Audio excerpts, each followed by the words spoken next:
since it's been quite a while, a few years actually, since I've been in a White Tara retreat, I started to first focus on making a connection with her again. Um, so it's easy to get caught up in just the superficial aspects of any deity, but it's much more helpful to remember that each deity has the exact qualities of the Buddha. I often think of Lama Yeshe when doing this practice. He always called her Mommy Tara, and this can evoke a warm, close feeling for people that had a warm, close feeling with their mother. White Tara, like all Buddhas, are able to manifest an infinite number of emanations simultaneously. So just that sentence, it seems like, yeah, what? Uh-huh. So what we have to do is make a very vast mind. We have to take this in. People have been taking these kinds of statements in for really a long time, and they have received great benefit. And so when we start talking about the Buddha's qualities, we have to really put a pause on our doubt and accept and just let it in, let it in. So appearing in whatever form is most suitable to communicate with specific sentient beings, they appear throughout the universe wherever sentient beings have created the karma to be receptive to their awakening influence. So all of us here are receptive to her awakening influence. And she is here, there's no doubt. So how do we become receptive to her awakening influence? Well, we can read and learn about the 8 excellent qualities of the Buddha Jewel, which is from Maitreya's Sublime Continuum. I did a review on this section in volume 4, Following in the Buddha's Footsteps, and what I found was that is very difficult information, really hard to understand. And so going over it again and again has been very helpful. And so I'll do 3 of those excellent qualities today, and in future BBCs I'll go over some of the other ones. So the first one is the excellent quality of being unconditioned. So Buddha's truth body is free from arising and disintegrating. It possesses natural purity in that it has never and will never exist inherently. White Tara has completely and directly realized this emptiness, which is naturally free from the elaborations of true existence. In the view of this pristine wisdom, there is no true existence. If true or inherent existence existed, this pristine wisdom that she has would see it. Instead, it has seen the ultimate nature, the ultimate truth, emptiness, in which all dualistic appearances have vanished. And the actual mode of existence of all phenomena is seen directly. So no dualistic appearances. So no me looking at you. No you looking at me. Something different than that. Something all-inclusive. The best I can do with my mind in thinking about this is when I come into a room and I let myself see everything without having a strong I'm looking at whatever. Instead, it's just all of us. That's very superficial, and but that's the best I can do where I am right now. So that's good enough.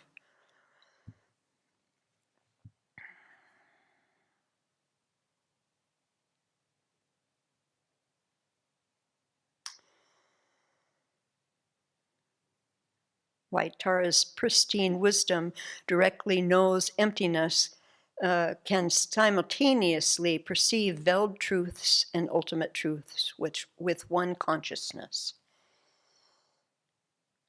White Tara's pristine wisdom is free from duality, yet veiled truths appear to it. It is free from duality with respect to its direct realization of emptiness, but is not a pristine wisdom free from all duality because it also knows conventionalities. The consciousness of White Tara is omniscient and knows both truths spontaneously. So one aspect of her omniscient mind knows ultimate truths without dualistic appearance. The other aspect knows conventional truths within dualistic appearance. So she can understand exactly what we are experiencing and knows what would be most helpful to us. And then I was thinking about, well, how would I know that? How would I know that? And I think that it manifests for me personally in terms of the deepening of my understanding of the Dharma through her influence. That because I connect with and work with, then things happen in here. I get more understanding, my practice deepens.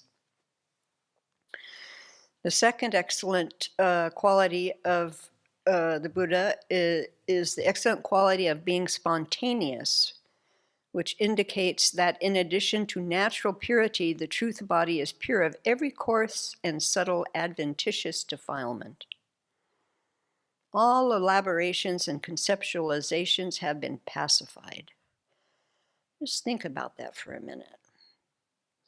To have it, sometimes in retreat, we have some moments where the mind is not conceptualizing so much and elaborating on something. And we can feel the calmness of that and the space of that and the beauty. Really, it's the beauty of that.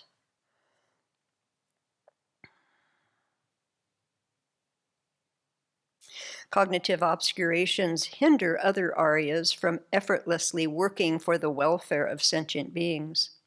When these are pacified, they attain a Buddha's truth body and are able to spontaneously and effortlessly accomplish all that is needed to benefit sentient beings. So White Tara has this spontaneity.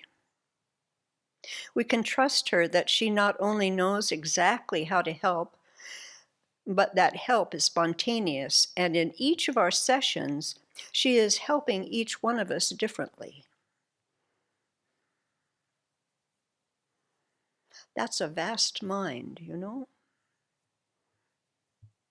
Our part is to set down doubt and to open up to her pristine wisdom with concentration and with trust. She is here guiding us. The third excellent quality is of not being realized by extraneous conditions, which means White Tara's realizations cannot be completely understood by words and concepts and cannot be fathomed by sentient beings, even other Aryas. White Tara experiences reality for herself. The actual experience of knowing the ultimate truth non-dually cannot be communicated to others in words, although the instructions on how to actualize this experience for oneself can. Thank goodness. This quality, that is the Buddha's pristine wisdom that knows things as they are, as empty of inherent existence, knows phenomena from the perspective of seeing the non-affirming negative that is phenomana's ultimate truth. The emptiness of inherent existence of all persons and phenomena is this non-affirming negative. A negation that doesn't imply anything positive in the wake of having negated the object of negation. So whatever understanding we have of emptiness and dependent arising is so helpful to bring into our meditation. And so we can see that we can learn and have all the terms and get a lot of information, but then we have to, on our own side, start working with what is it that we experience that seems to be so solid and inherent in here. What is that? And is that possible? So we have to start chipping away at that slowly, slowly.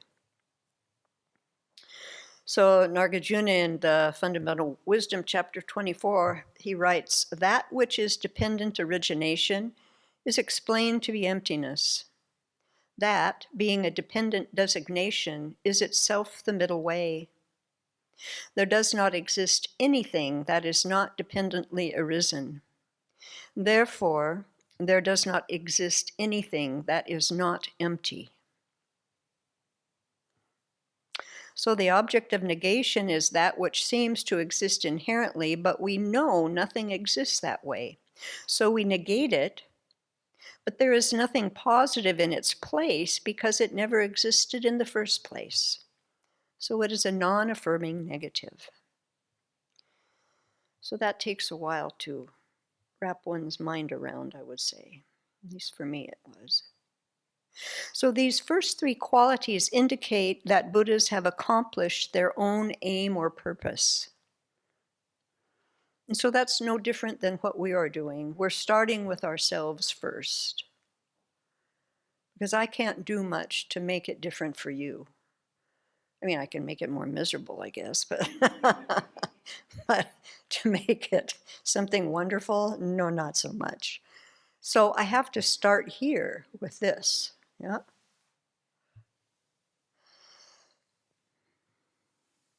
And as the Sublime Continuum reads, unconditioned and spontaneous, not realized by other extraneous conditions, possessing knowledge, compassionate love, and ability, only the Buddhas possess the qualities of the two benefits of self and others. So just reading these first three qualities, there really isn't any place for doubt. We may have that habit, but there really isn't any place for it. And so we can feel a closeness to White Tara and let her enlightening influence gently start to wash over us and really open ourselves to the power of White Tara or any other deity.